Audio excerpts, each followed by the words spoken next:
Kok bisa Anda berubah, berbalik Anda menjadi penggemarnya plat G? Kan ya aneh. Allahumma sholli ala Muhammad.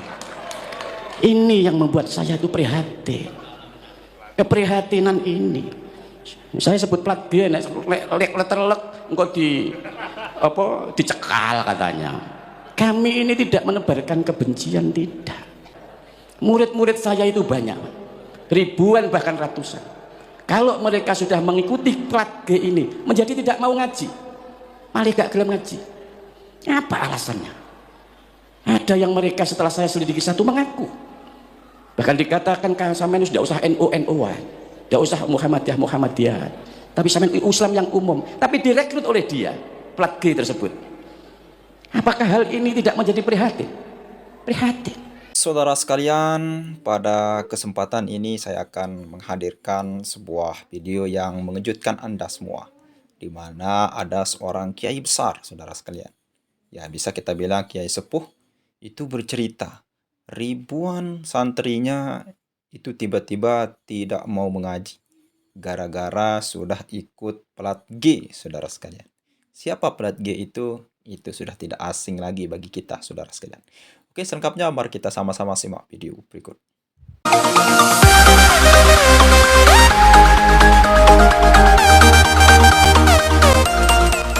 Kalau melihat Ansor itu adalah sebuah organisasi. Kalau zaman saya masih kecil dulu, ya usia-usia tahun 70-an, 71 itu sudah ada NU menjadi ikut pemilu sebagai partai, dan Ansor itu sebagai underbo daripada NU. Satu-satunya organisasi yang disebut di dalam Al-Quran itu hanya Ansor. Induknya NU, Muhammadiyah, Persis, yang lain-lain itu yang ngaku-ngaku dekat sama Nabi, itu tidak disebut di dalam Al-Quran. Ansor itu disebut di Al-Quran, disebut di dalam surat Ali Imran 52 dan surat As-Saff ayat 14. Qolal khawariyun nahnu ansarullah amanna billah washhad bi anna muslimun.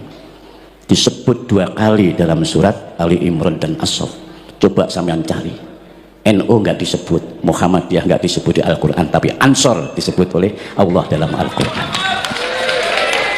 Qala berkata, siapa? Al-Khawariyun, pengikut-pengikutnya Nabi Isa mengatakan, nahnu ansarullah, nahnu hadapan kami iku ansarullah, penolong daripada agama Allah. Amanna, beriman kami Allah kepada Allah, amanna billah, beriman kami billahi kepada Allah. Washad, penjenengan nakseni Gusti, bi anna, dengan sesungguhnya kami iku muslimun, adalah orang-orang Islam, orang-orang yang patuh, orang-orang yang tunduk kepada Allah Subhanahu wa ta'ala. Itu bukti Ansor ada di dalam Al-Quran. Allahumma sholli ala Muhammad.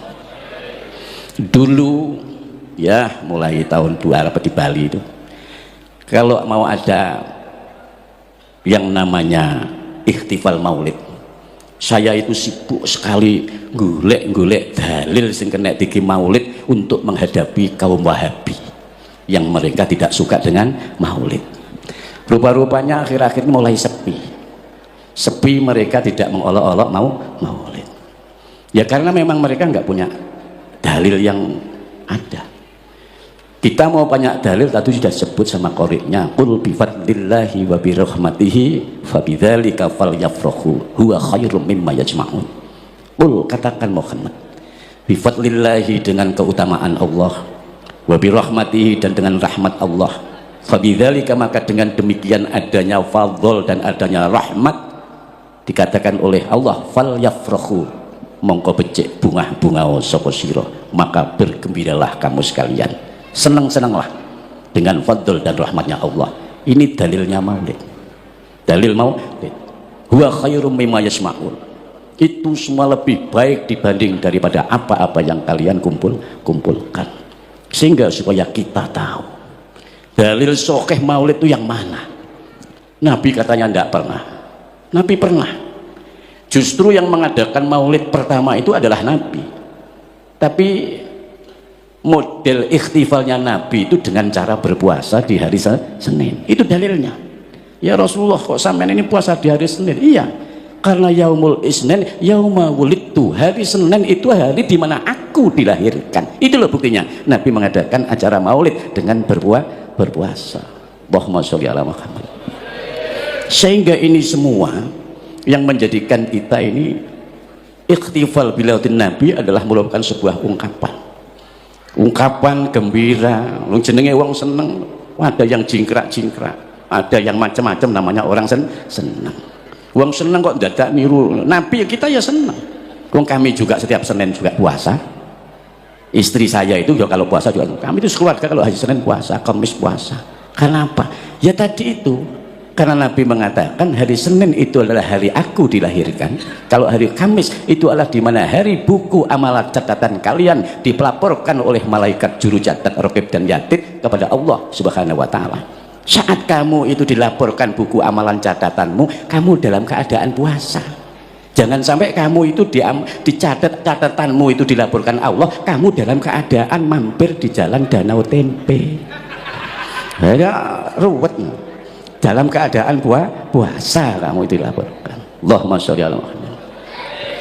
Tapi hal yang memprihatinkan saya ini sebenarnya ini tadi mau berangkat mau enggak, karena ada kabar katanya ceramah saya itu dicekal. Lawang tuh ceramah kok dicekal itu. Karena apa? Ya karena saya menyangkut keprihatinan ini harus disampaikan. Umat Islam ini harus diedukasi, dididik dengan benar. Eksistensi Islam ini, Al-Quran disampaikan dengan benar, hadis disampaikan benar, dengan sesuai dengan kitab yang ada. Katanya kita ini mau meniru mentauladi Nabi Muhammad SAW. Sampaikan apa yang ada di Al-Quran, sampaikan apa yang ada yang di hadis, sampaikan makalah-makalah ulama yang menerangkan Quran dan hadis, bukan menyampaikan tentang hal-hal yang berhubungan dengan nenek moyang kalian yang berbau halusinasi dan hurufat itu. Allahumma sholli ala Muhammad. Kalau yang disampaikan itu umat jadi bodoh, kalian direndahkan tapi tidak merasa. Kalian itu mutakharrijin, alumni pondok pesantren, yang minimal anda itu ya sabrawi ya khatam, naik ya iqlal khatam, naik kemudian ya awamil khatam, imriti khatam, alfiyah khatam. Semua ilmu yang ada pada Imam Sibawayh ya kok pelajari. Mestinya anda ingat dengan guru-guru kalian dan kiai kalian. Kok bisa anda berubah, berbalik anda menjadi penggemarnya pelat kan, ya aneh. Allahumma sholli ala Muhammad. Ini yang membuat saya itu prihatin. Keprihatinan ini saya sebut plat G, letter-lek engkau dicekal katanya. Kami ini tidak menebarkan kebencian, tidak. Kami itu harus mengedukasi umat. Ingat ya, NU dan Ansor ini adalah khadimul ummah. Apa Pak? Khadimul ummah, pelayan umat. Lah kalau pelayan umat, layanono umat ini sesuai kepentingannya umat. Umat gak butuh kok apa-apa. Seandainya kalau dulu jangan disampaikan Imam Malik, Imam Syekh Abdul Hasan Ali bin Abdillah bin Abdul Jabbar Asyadili, nek ngaji semua ini pulang itu disangoni semua. Lah iki lamun toha sugih tak sangoni sampean. Lah karena saya gak sugih ya gak bisa saya nyangoni sampean. Kalau dulu Imam Malik, Imam Abdul Hasan Ali bin Abdul Jabbar Asyadili, semua ro'yahnya nek ngaji disangoni pulangnya karena kaya. Paham gak? Allahumma sholli ala Muhammad. Hadirin yang dimuliakan Allah Subhanahu wa taala, saya sepakat dengan Kultuwatan Fit tadi sebagai khadimul ummah. NU ini karena ya harus melayani umat sebagai khadimul ummah. Dan satu-satunya organisasi, saya sampaikan lagi, yang betul-betul mengawal kedaulatan bangsa dan negara itu hanya NU. Dan NU yang diandalkan adalah underbone-nya yaitu Ansor. Allahumma sholli ala Muhammad. Sampeyan saya ceritakan, makanya saya kalau ada Ansor saya teringat peristiwa di daerah saya di Banyuwangi. Bagaimana Ansor ditipu, dibantai di daerah Celuring, di Semedok itu. Sampai sekarang sampean ke sana. Saya masih kecil itu. Itu terjadi betul. Bapak saya ini berapa kali oleh partai terlarang itu. Kalau saya sampaikan ruwet lagi siapa pemimpinnya. Ini. Jadi ini yang membuat kami prihatin. Jangan dikira sekarang ini kita ini ya tetap harus solid. Saya pesan NU ini harus menjaga soliditas dan loyalitas. Solid dalam ittihad kebersatuan, loyalitas terhadap NU. Namanya saja Nahdlatul Ulama, bangkitnya para ahli ilmu. Makanya dalam pemukadimah saya tadi mengatakan Allah itu memerintahkan kita untuk nahdah, bangkit dalam arti melawan kedurjanaan.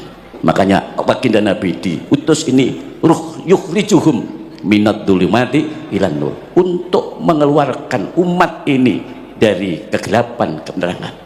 Yukhrijuhum minal bid'ati ila sunnah, supaya keluar mereka ini dari hal-hal yang bid'ah yang di situ tidak direkomendasi oleh ulama, ila sunnah, terhadap sunnahnya baginda Nabi Muhammad sallallahu alaihi wasallam. Allahumma sholli ala Muhammad. Lalu saya kalau Ansor itu mengingatkan bagaimana baginda Nabi mencontohkan hubungan antara kaum muhajirin, kaum pendatang dengan kaum Ansor. Dalam piagam Madinah, baginda Nabi menyatakan al muhajirina min Quraisy wal ansori min Yathrib wan nasara wal yahud innahum kanu ummatan wahidah. Al muhajirina, orang-orang yang pindah, kaum pendatang, min Quraisy, dari Quraisy, wal ansori, daun kaum Ansor itu min Yathrib, dari Yathrib Madinah, dulu namanya Yathrib Pak, sekarang Madinah. Wan nasara, dan kaum Nasrani, wal yahud, dan kaum Yahudi, innahum, sesungguhnya mereka, kanu ono sapa kabeh iku mau iku ummatan, umat wahidah yang satu. Allahumma sholli ala Muhammad. Kalau itu saja Nabi bisa mengittihadkan, menyatukan satu, kenapa kita tidak bisa? Makanya saya tadi berbicara NU harus solid, NU harus jelas. Karena banyak sekali mereka itu yang nyusup di NU. Apakah ini nanti saya nggak tahu ke depannya ini. Kalau kami sudah tahu, yang di bawah-bawah ini saya anggap anak-anak kecil itu nggak ngerti. Ada yang mereka ini ke depannya ini sangat membahayakan, tapi mereka tidak peka. Mereka sekarang marah kalau dulu nggak boleh, nggak mau, katanya hubungan dengan kaum kita kalau menikah karena tidak ini dianggap zina. Mereka sekarang mulai bersembunyi, besanan dengan para kiai-kiai yang memiliki pondok-pondok pesantren besar. Mulai ada apa ini? Kalian tidak tahu. Ada, saya bersahabat banyak dengan kalangan plat G itu, saya banyak bersahabat. Di depan G itu baik, tapi di belakang saya ada. Murid-murid saya itu banyak, ribuan bahkan ratusan. Kalau mereka sudah mengikuti plat G ini, menjadi tidak mau ngaji, malah gak gelem ngaji. Apa alasannya? Ada yang mereka setelah saya selidiki satu mengaku, bahkan dikatakan kan sampean sudah usah NU-NU-an, tidak usah Muhammadiyah, tapi sampean Islam yang umum, tapi direkrut oleh dia plat G tersebut. Apakah hal ini tidak menjadi prihatin? Prihatin. Kalian mungkin tidak bisa merasakan hal itu. Kami yang menjaga bagaimana kelangsungan Islam ahlu sunnah wal jamaah dia ke depan, ini sangat, karena bagaimanapun juga yang nanti pada akhirnya yang akan menderita adalah orang-orang Islam. Negara ini yang menjadi target. Allahumma sholli ala Muhammad. Kenapa saya sekarang akhir-akhir ini sibuk? Bukan karena mengajarkan kebencian, tapi kami bermaksud mengedukasi supaya mereka tahu, mereka waspada. Dan terutama ya ada pengurus-pengurus NU yang menjadi penggemar mereka, itu ada. Pengurus Ansor yang menjadi penggemar ya ada. Kalau tak sebut namanya malah kisinan kok. Engkau malah mencekal mah. Nah, saya tahu mungkin kalian tidak sama. Jelek-jelek ini saya sudah umur saya sudah 60 tahun. Saya jauh lebih pengalaman kalau dibanding kalian yang baru umur berapa tahun? Baru umur 40. Kamu 40 baru merasakan gini berapa kali? Saya dari 60 tahun ya. Jadi saya tahu betul bagaimana ini dan bagaimana dulu keberadaan ini. Saya tadi katakan Ansor itu adalah andalan punya NU. Kita tahu. Saya kalau ingat Ansor, saya ingat peristiwa Surabaya 10 November. Karena latihannya Ansor untuk mengusir penjajah Belanda mau kembali lagi ke Surabaya dengan tewasnya Malabi. Itu kumpulnya di pondok kami, di pondok pesantren Al Ihsan Jambes Kediri. Syekh Ihsan yang mana? Lalu berkumpul di Jombang lalu ke sana. Itu Ansor. Makanya yang paling benar sampeanku nyanyinya Surabaya. Surabaya, Surabaya, Surabaya, itu bukan Yatarim. Aneh kan kalian itu. Lagu yang benar Surabaya. Surabaya, kota kenangan di tahun 45. Ada apa? Itu ada perjuangannya Ansor melawan penjajah Belanda. Bukan Tarim. Paham gak? Allahumma sholli ala Muhammad. Ini pidato iki anggitmu yang dicoro akibatnya wis ditanggung, nggak masalah. Saya sudah sampai ke orang-orang sudah tak kandhani. Pokoknya siapa itu aja. Begitu. Allahumma sholli ala Muhammad. Saya hanya ini mengedukasi, sadarlah kalian betapa sakitnya. Sudah kalian lihat selama ini itu kita hanya dijadikan pamper, dibodohi. Jangan sampai kita dibodohi. Jangan sampai kita dibodohi. Kita bermaulid ini kan berharap apa? Berharap syafaatnya baginda Nabi Muhammad sallallahu alaihi wasallam. Maka ada hadis sahih ya. Karena kalau nggak sahih nggak boleh. Kemarin saya membaca, jangan mengucapkan hadis yang tidak sahih, man adoma maulidin Nabi karena syafi'an lahu yaumal qiyamah, tidak boleh. Padahal hadis itu bukan maudhu'. Hadis itu hanya sanadnya saja yang lemah. Tapi kalau hadis itu sanadnya lemah, untuk fadhailul amal boleh diamalkan. Hadis yang lemah, yang sanadnya dhaif, itu kalau perkara-perkara syariat itu tidak boleh diamalkan. Kalau mau yang sahih mengenai syafaat, oke, tak berikan. Abu Hurairah radhiyallahu anhu berkata kepada Rasulullah, "Qultu ya Rasulullah, qultu matur ingsun ya Rasulullah, duh Gusti Rasulullah. Ya Rasulullah, ayu utawi pundi iku as'adun nas bi syafaatika yaumal qiyamah." Ya Rasulullah, mana, siapa orang yang as'adun nas, yang lebih bejo-bejone manungsa, lebih beruntung-untungnya manusia, bi syafaatika dengan syafaatmu ya Rasulullah yaumal qiyamah, di hari kiamat. Faqala Rasulullah sallallahu alaihi wasallam, kemudian Rasulullah menjawab, as'adun nas, beruntung-untungnya manusia bisyafaati, dengan syafaatku yaumal qiyamati, di hari kiamat besok, iku adalah man, orang Allah yang mengucapkan la ilaha illallah, mengucap la ilaha illallah mukhlishon min qalbihi, ikhlas dari hatinya. Allahumma sholli ala Muhammad. Itu syafaat, dijamin oleh syafaat Nabi. Karena yang berhak mendapatkan syafaat, satu-satunya makhluk yang ditemplei wewenang syafaat itu hanya Kanjeng Nabi Muhammad SAW. Lainnya Kanjeng Nabi itu tidak. Yang kedua itu adalah Al-Quran. Al-Quran itu akan mensyafaati sampeyan pembacanya. Dalam hadis sahih Imam Muslim, Nabi mengatakan, iqra'u maca sira, hendaklah kamu membaca Al-Qur'ana Al-Qur'an.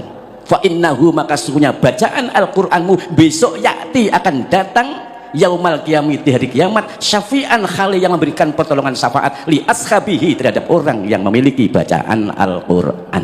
Allahumma sholli ala Muhammad. Rawahu Muslim. Itu rawahu Muslim. Dua hadis yang saya bawakan itu adalah semua adalah rawinya Imam Muslim. Itu. Yang kedua anak. Tiga anak itu juga penting.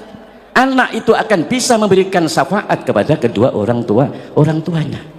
Kalau orang tua tadi itu disyaratkan, ya sebenarnya nggak disyaratkan, anak-anak yang bisa memberikan pertolongan syafaat kepada orang tua jika anak tersebut sudah tertebus bebas dari ketergadiannya. Karena al-ghulamu murtahinun, anak itu tergadai dengan akikahnya. Tutbahu anhu, disembelihkan anhu dari akikahnya anak. Kapan itu? Yaumus syabi', hari yang ketujuh dari dilahirkan. Wa yukhlaqu ra'sahu, kemudian dicukur rambutnya. Wa yusamma, dan diberikan nama. Kalau sudah itu dilaksanakan, maka bebas anak tersebut. Kalau anak itu bebas, maka anak itu akan bisa memberikan syafaat kepada kedua orang tuanya. Kalau enggak, dalam kitab Al-Iqna. Yang aja ada hanya NU, karena kalau di luar NU enggak gelem maca kitab iku. Karena di dalam itu ada dawuh idza lam yu'aqqa anhu lam yusyaffa li walidayhi yaumal qiyamah. Idza lam yu'aqqa, ketika anak itu belum diakikoi, belum ditebus, maka anak tersebut lam yusyaffa, tidak akan bisa memberikan pertolongan, tidak akan bisa memberikan syafaat li walidayhi, kepada kedua orang tuanya yaumal qiyamah, di hari kiamat. Allahumma sholli ala Muhammad. Itu artinya seperti ini. 3 syafaat itu yang penting. Hadirin yang dimuliakan Allah Subhanahu wa taala. Jadi hal-hal yang setidak-tidaknya kita ini mengadakan maulid seperti ini, yang hendaknya kita dengarkan, yang hendaknya kita asumsikan, hendaknya sebagai kontribusi buat kita. Itu langkah-langkah Nabi yang paling penting. Langkah-langkah Nabi, bagaimana kesabarannya menghadapi situasi. Nabi tidak pernah mengatakan mencaci atau memaki. Luar biasa Nabi itu. Kalian tahu sendiri bagaimana Nabi sebagai pendatang, orang yang hijrah, tidak kelasan di Makkah. Memang sama Allah disuruh hijrah. Awalnya hijrah ke Taif. Jadi Taif di sana dimusuhi. Bahkan saat sholat ditimpakan di kepala leher Nabi itu duri-duri. Sampai malaikat Jibril dengan ibanya yang marah tuh, sampai malaikat. Ya Muhammad, perlukah aku angkat gunung Uhud ini lalu aku timpakan kepada penduduk Taif? Apa jawab Nabi? La ya akhina Jibril, tidak wahai saudaraku Jibril, innahum, sesungguhnya mereka iku la ya'lamun, tidak mengerti. Inni lam ub'atsu la'anan wala adzaban walakin ub'atsu rahmatan lil alamin. Inni, sesungguhnya aku lam ub'atsu, aku tidak diutus untuk la'anan, melaknat, wala adzaban, dan aku juga tidak diutus untuk mengazab. Walakin, dan tetapi ub'atsu, aku diutus rahmatan, memberikan kasih sayang lil alamin, terhadap alam semesta, seluruh alam semesta ini. Apa yang terjadi? Yang kita ini itu tidak ada di situ caci maki, marah-marah. Baginda Nabi Muhammad SAW itu seperti itu karakternya, yang memang tiada lain. Dan baginda Nabi sendiri itu adalah merupakan orang yang paling dicintai Allah. Dan Nabi itu adalah orang yang paling mulia di alam semesta ini. Hadirin yang dimuliakan Allah Subhanahu wa taala. Pernah baginda Nabi itu mengajarkan kepada kita, generasi-generasi yang paling penting, didiklah anakmu dengan 3 perkara. Jadi kadang Nabi, didiklah anakmu 3 perkara. Apa itu 3 perkara? Yang pertama, didiklah anakmu dengan hubbi nabiyikum, cinta kepada Nabi kamu sekalian. Jadi dawuhnya itu adibu auladakum bisalasi hisolin, didiklah anak-anakmu itu dengan 3 perkara. Yang pertama, didiklah anak itu hubbi nabiyikum, cinta kepada Nabi kamu sekalian, cinta kepada baginda Nabi Muhammad SAW. Dengan gimana caranya?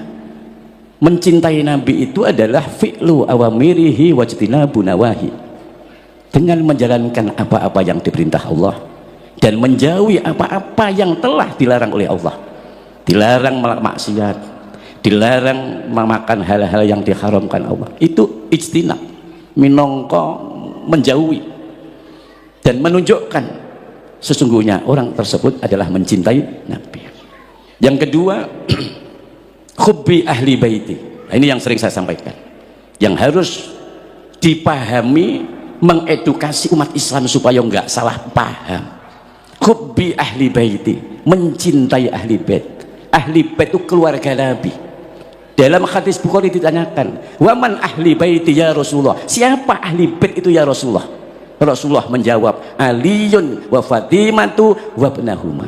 Aliyun adalah Sayyidina Ali, wa Fatimatu, dan Fatimah, wa ibnahuma, dan kedua anak-anaknya. Siapa? Sayyidina Hasan dan Husain. Itulah ahlul bait yang harus Anda didikkan kepada anak-anak kalian supaya dicintai. Karena ahlul bait itu dawuhnya Al-Quran, innama yuridullahu liyudhiba ankumur rijza ahlal baiti wa yutahhirakum tathira. Disucikan dari hal-hal bayane minal khisdi, dari hasud, wal usbi dan ujub, wa takabburi, dan takabur, disucikan dari itu semua. Ya 5 orang itu ahli bait itu siapa? Nabi Shallallahu Alaihi Wasallam sendiri, Sayyidina Ali, Fatimah Az-Zahra, wabnahuma Sayyidina Hasan dan Sayyidina Husain.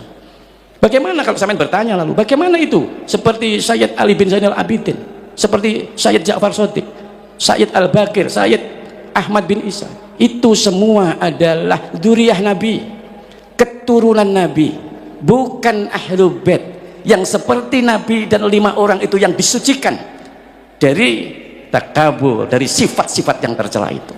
Kalau yang disuruh Allah dari sifat-sifat yang tercela, ya cuma 5 orang itu. Itulah yang disebut ahlu bait.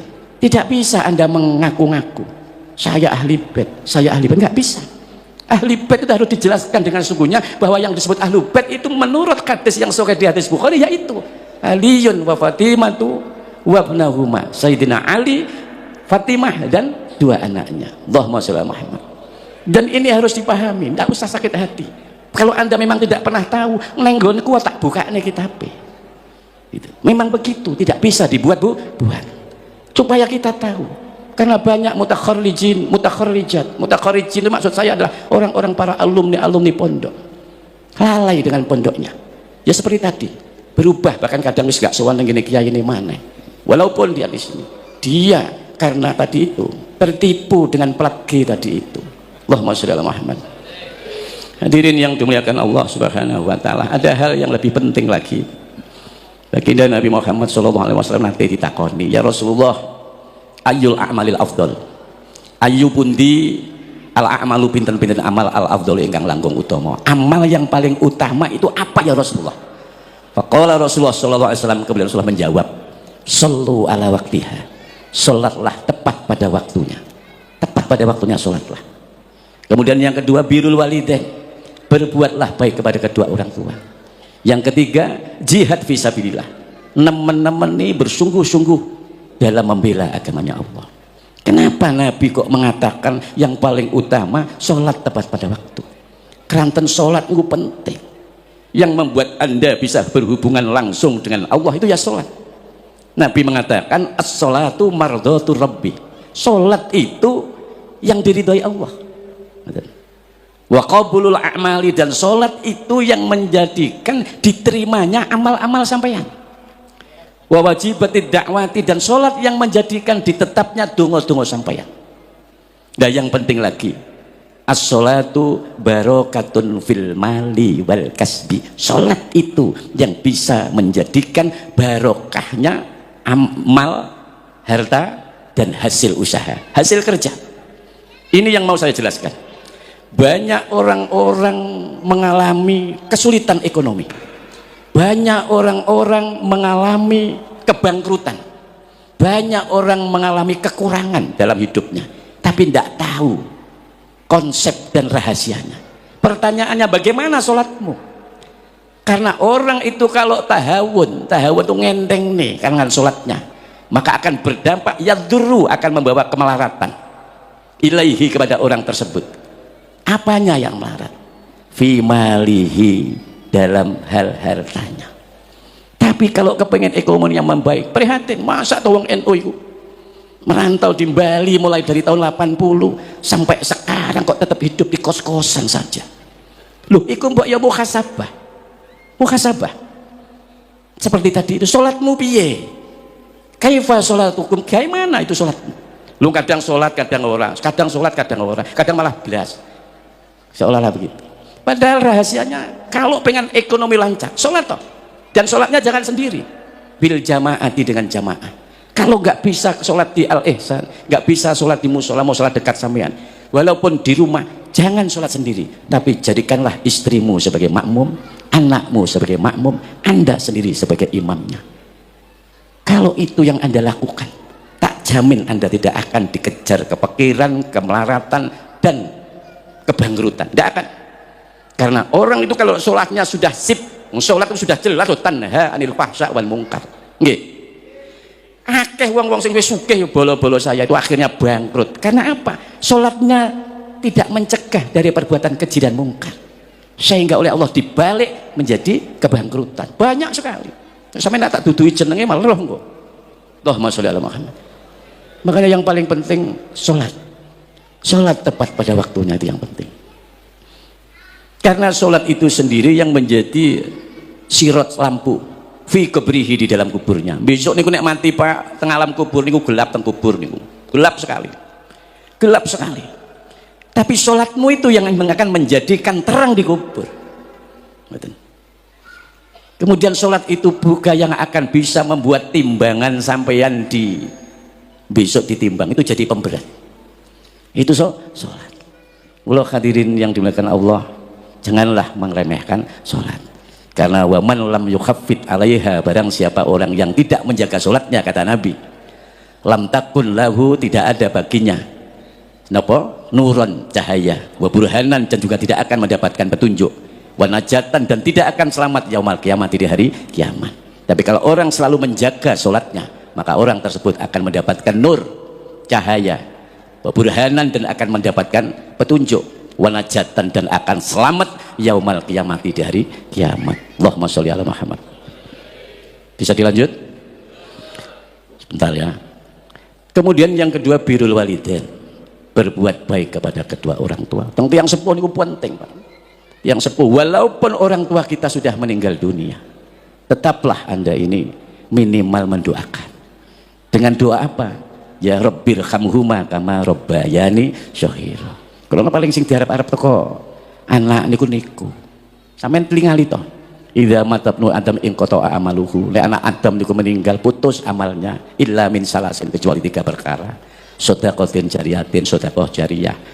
1 meter keramik kok sedekah nih akan jalan sampai kiamat aliran pahalanya. Kemudian au ilmin yuntafa'u bih, ilmu yang bermanfaat, terutama ilmu ngaji. Kemudian yang ketiga itu adalah awaladin sholihin yada'ulah, anak yang soleh yang mau mendoakan kedua orang tuanya. Itu sing dintenteni. Allahumma sholli ala Muhammad. Hadirin yang dimuliakan Allah Subhanahu wa taala, tadi itu zikirnya dengan bismillahirrahmanirrahim. Sampeyan harus tahu juga. Sampeyan kalau kepengen tahu itu sing paling dekat itu kitabnya itu Tanqihul Qaul. Sing faslunnya, fasalnya berkaitan dengan bismillah. Ayo sampeyan kula ceritakan. Allah itu menurunkan kitab dan suhufnya itu beratus-ratus sampai 114, ada yang mengatakan 141. Kemudian Allah ringkas 140 menjadi 4 kitab, yaitu Taurat, Zabur, Injil, dan Al-Quran. Dari 4 kitab itu Allah ringkas menjadi 1 Al-Quran. Dari Al-Quran itu Allah ringkas menjadi 1, yaitu suratul Fatihah.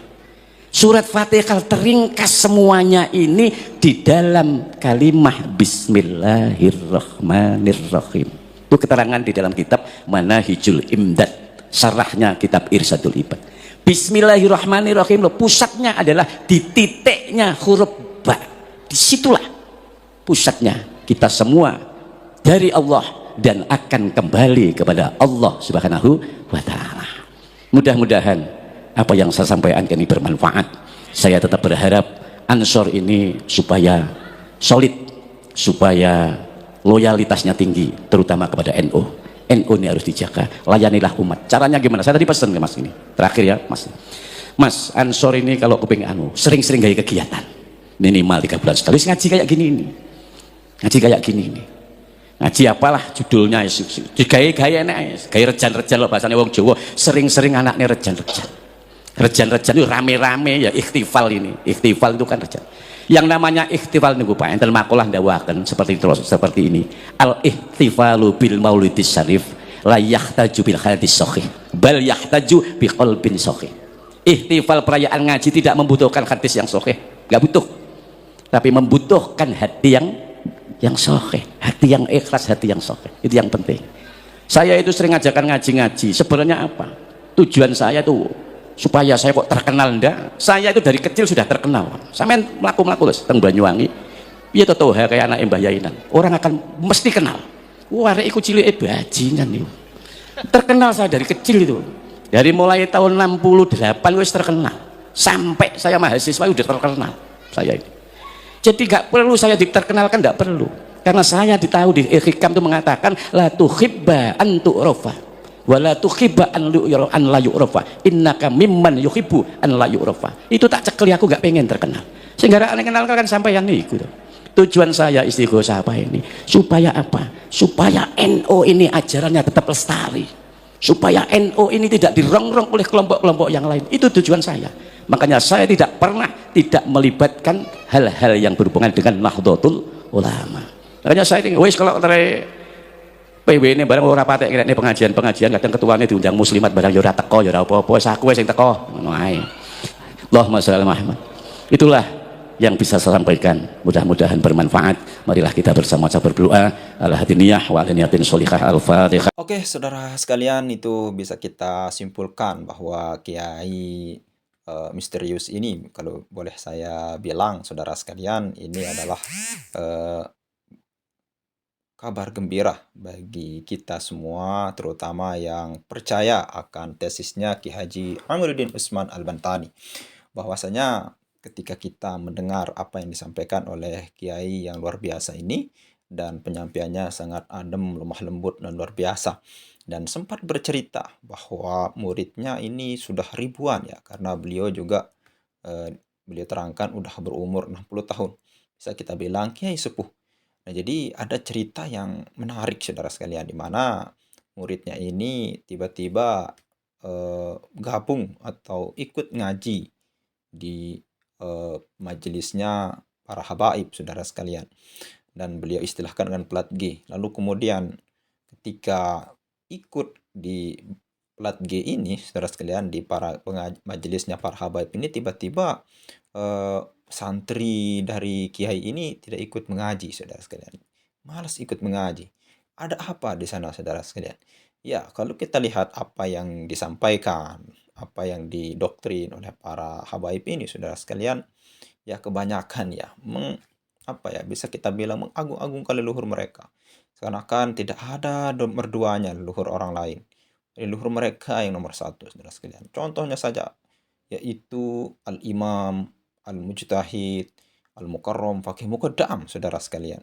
Yang mereka klaim sebagai orang yang lebih alim daripada Syekh Abdul Qadir Al-Jailani, saudara sekalian.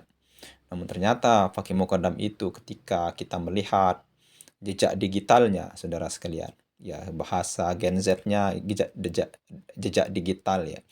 Namun kalau kita lihat sejarahnya, Faqih Muqaddam ini yang digadang-gadang sebagai orang yang paling hebat, mengalahkan hebatnya Syekh Abdul Qadir Al-Jailani, itu kita lihat tidak ada fatwanya sedikit pun, baik itu yang dikutip oleh ulama di luar kelan Ba'alwi ataupun ulama-ulama yang hidup pada zamannya, saudara sekalian. Padahal dia ulama mujtahid mutlak. Dan menurut ilmu Rijalul Hadis, seperti yang disampaikan oleh Kiai Haji Alwi, itu 1001 jalur periwayatan, 11.000 jalur periwayatan. Itu tidak ada satupun yang menyebutkan hadis yang diriwayatkan dari Faqih Al-Muqaddam. Apalagi Ahmad bin Isa, apalagi Ubaidillah, saudara sekalian. Dan yang ketiga orang ini adalah favorit daripada kalangan Ba'alwi, yang digadang-gadang, yang dipuji-puji setinggi-tingginya. Namun kemudian ketika kita melihat hadis-hadis yang diriwayatkan dari mereka bertiga ini, tidak ada sedikit pun dari jalur hadis, saudara sekalian. Ya, Kiai Haji Alwi menantang bahwasanya silakan bantah dengan ilmu Rijalul Hadis juga kalau Anda tidak percaya dengan hal ini.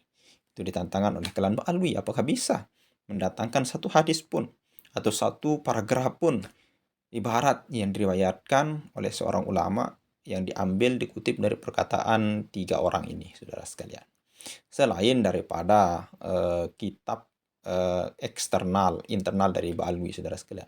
Kalau kitab internal Ba'alwi ya banyak, saudara sekalian, kitab kalangan mereka sendiri, tapi kalau eksternalnya mungkin akan sulit ditemukan, bahkan tidak ada, saudara sekalian. Kenapa? Jawabannya hanya satu, mereka ini tidak pernah ada, bahkan fiksi di dalam dunia ini. Ya, mungkin semoga video ini bermanfaat, saudara sekalian. Sekian, assalamualaikum warahmatullahi wabarakatuh.